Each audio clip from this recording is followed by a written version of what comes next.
Hem tractat aquesta problemàtica pensant que el moment que tenim, aquesta conjuntura de la crisi, és un moment adient per poder canviar la forma en què veiem el periodisme. No? En comptes de veure la crisi com algo, per dir-ho, que ens pot encara anar pitjor, veure com una oportunitat per especialitzar-nos en nous formats, per veure altres sortides laborals.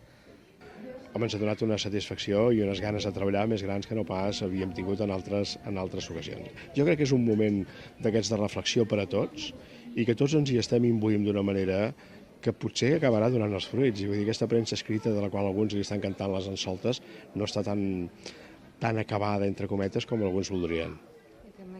Però havien de conèixer que realment no tot s'acaba amb un color, sinó que hi ha molts colors que a més convergeixen i que poden convergir en una agència de notícies.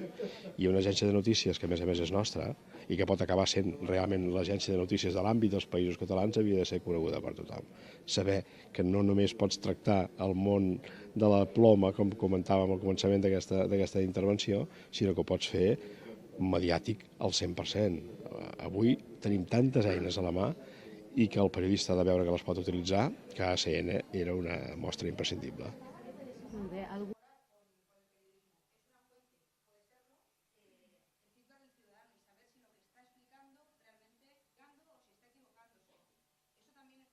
Les convocatòries oficials, els temes que van sortir. Jo us passo un PowerPoint una mica més explicat qui som, què fem exactament. Aquest model d'agència és el model, o en principi, no d'agència, aquest model de comunicació és un model que s'està imposant, per tant són ONGs que hem agafat només per fer vídeo. És a dir, la nostra idea fonamental, i tot i que som... I hem de debatre moltes coses i potser dedicar-nos aquest temps a un discurs corporatiu. I hem hagut de demostrar amb nosaltres, bàsicament, que l'agència té un mercat.